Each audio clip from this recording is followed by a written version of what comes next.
think this is reason for hope. You should be relieved to find out there's a growing trend of women in droves going back to the clinic where they got lip filler to get that same lip filler dissolved. This includes celebrities and common folk alike. There has been a reported increase in women choosing to dissolve their lip fillers. Surgeons are noting a rise in the number of women paying to have lip filler removed, indicating a shift in trends and preferences. And one woman decided to hop on this bandwagon and dissolve her lip fillers. And as you can see in that after photo, it ended in disaster for her. And she ended up looking like, not a Bratz doll. That's an insult to Bratz dolls. So she says that she went to this clinic to get her filler dissolved, and they ended up giving her 3 times the normal dosage of dissolving agent in her lips, which led to a severe allergic reaction, and her lips blew up like 10 times their normal size. She wasn't able to speak, eat, or drink properly for over 24 hours. And I've seen this movie. Medical it never intervention. ends well. Yeah. She said it was funny at first, but also terrifying. I felt like my lips were going to explode. She first started getting filler shortly after turning 18, which is so sad.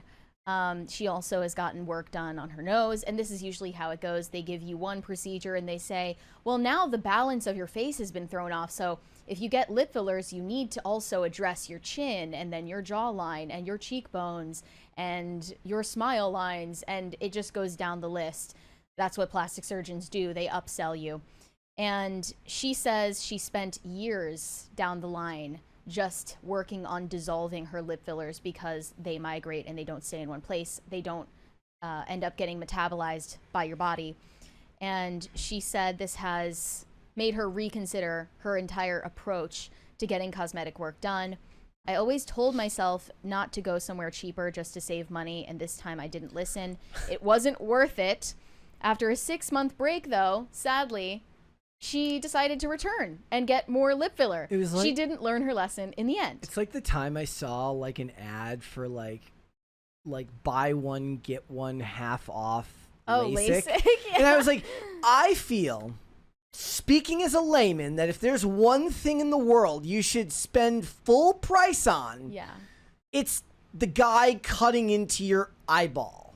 Right. Like right. I don't want to go to a doctor who's about to take out like a scalpel and cut into my eye and like not start until I present him with a coupon. I just saw Alex Clark saying that she discovered she had complications from LASIK. I saw that. Years later. Checkmate for me, never. Like, there's just too many horror there are stories too now. many, like, yeah, too many examples where it didn't go well. I wish, and not just that, but like, I see people just generally have issues with their contacts too, which like, gets dirt in it. You have to take them out and clean them all the time. Like, I get it. It makes me I've had a fine experience with contacts. Makes me look like a dork, but it just seems like the easiest path forward.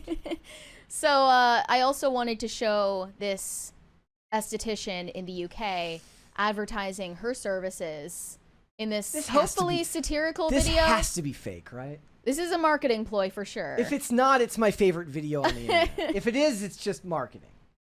Here's what she said. Nurse, and one of my best skills is the ability to provide beautiful and natural looking results. I have patients that drive hours to come and see me, and they do so because they look at work on my Instagram and they can see that I provide gorgeous natural looking results. Natural but noticeable. Like, you know you've had something done, you don't know you've had something done.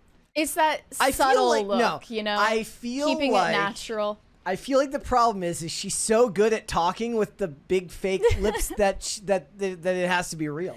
I hope it's some sort of editing trick or Photoshop or prosthetics. I don't know. Yes. But I think women are finally waking up and realizing they don't want to look like a baboon's anus is on their face. And that's why the trend of dissolving your lip fillers is taking off right now. I've also seen EV Magazine hop on this trend of posting celebrity examples who didn't mess with their face. And they said, friendly reminder, you don't need lip filler to be beautiful.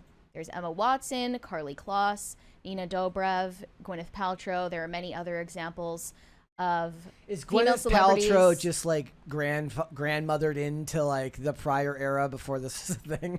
before lip filler was the norm in Hollywood. I mean, I'm sure she's gotten other work done. She's probably gotten Botox or who knows what, but she looks for the most part like she's kept it natural over the years. And I mean, it doesn't land with people to provide celebrity examples, because when everything else about your face fits the beauty standard except for one aspect of it, that doesn't represent the general population. And lip fillers seem to be the most accessible cosmetic work you can get at this point. They also posted celebrity examples who prove you don't need a button nose to be beautiful, discouraging women from getting rhinoplasties. They're showing tons of models, actresses who have what they call a Roman nose or an aquiline nose. And I agree that they all look beautiful with their natural noses. But again, if you show celebrity examples who chose to stay natural, it's not necessarily going to land with people because they are already peak attractiveness compared to the rest of society. But I think that celebrities are kind of leading the way in terms of these beauty trends. There are several celebrities who have talked openly about reversing their filler treatments. I think of Kylie Jenner. She's recently talked about getting fillers dissolved in her lips, although that was kind of a hallmark of her face. Khloe Kardashian as well, who went way overboard with it to the point where people were seeing her as unrecognizable from her former self. Also, Ariana Grande said that she was getting fillers for years and she realized eventually it was just too much and she needed to reel it back. Black China as well, when she went through her public conversion to Christianity, she also talked about reversing a lot of the cosmetic procedures she'd gotten done on her face and body, including dissolving her fillers.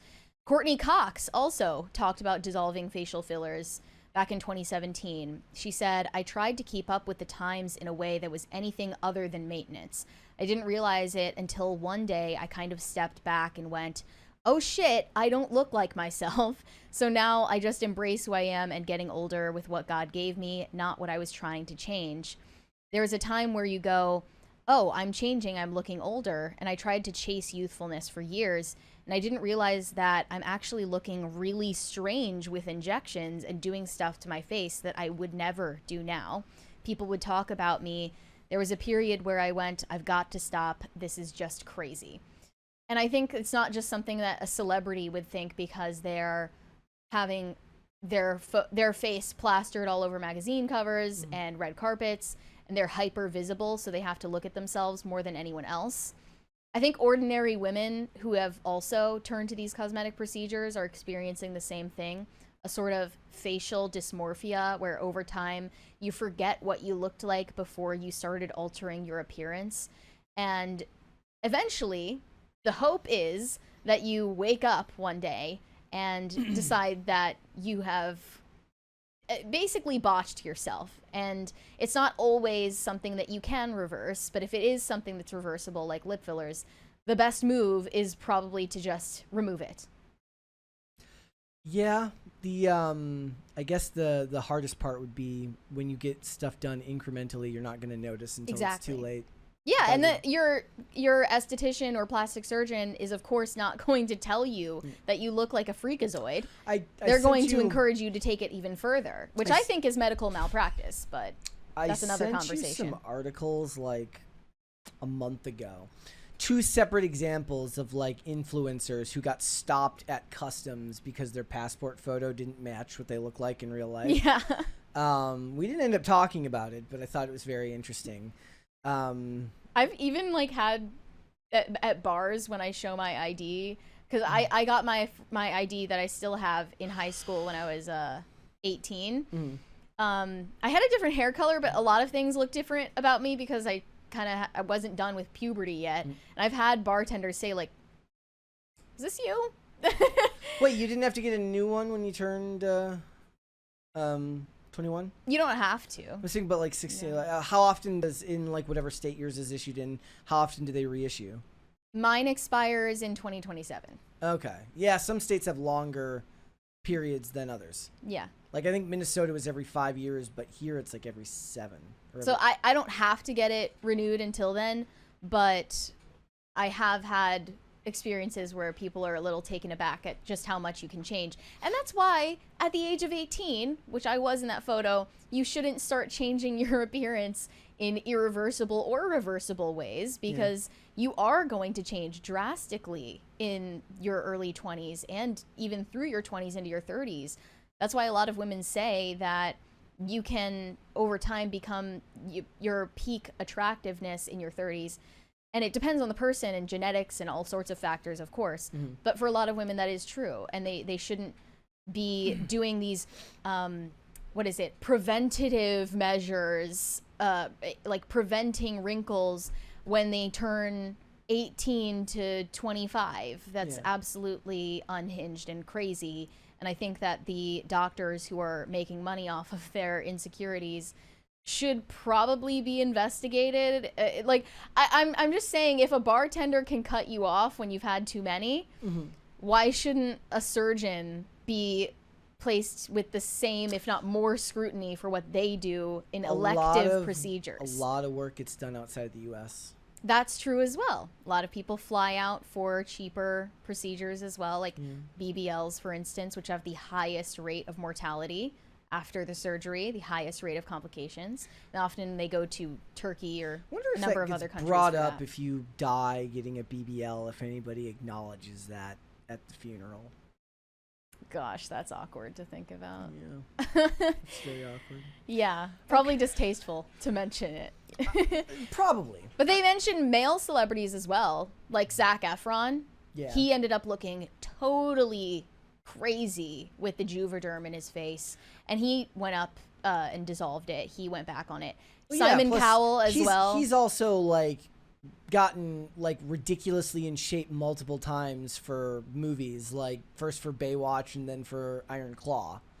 Like, and then we talk about how it's just not sustainable. Because we've talked about this before, but like Botox and a lot of these procedures are ruining cinema, because you cannot suspend disbelief looking at this celebrity with all of these fillers in their face. They don't look like a real person. I was especially if it's like a period piece set in, the 70s. I was watching a couple episodes of Covert Affairs last night, and there was a guest appearance from Lauren Holly. Lauren Holly's been around in Hollywood for a very long time, and she started going under the knife like on her last season. At least it looked to me, when she was like in NCIS, and then by 2010, which was like 4 years, like she's unrecognizable from what she looked like before that, and it's sad.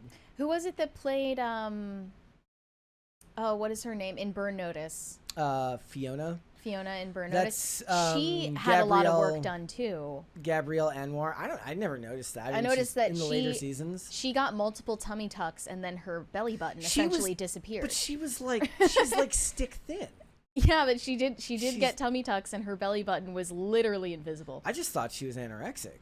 Who knows? Like, I just thought she was really, really, really skinny. Yeah. But yeah, like you like, and then you see it with actors who then can't emote in scenes because their face won't allow them. You can only play stoic roles after that. From then on out, it's stoicism only. And the big question is, why do women keep getting lip fillers and all of these procedures when it clearly makes them look ridiculous? And the answer is something we addressed just the other day. Their value is not what they look like in person. What they value is how they look in pictures, which are also edited. They don't care about looking crazy face to face with anyone in real life, as long as they can present a highly curated image, a static 2D image of themselves online. That's their value system. So until that changes, you're going to continue seeing this. But it's, I think, a good sign that a lot of women are turning to dissolve their lip fillers.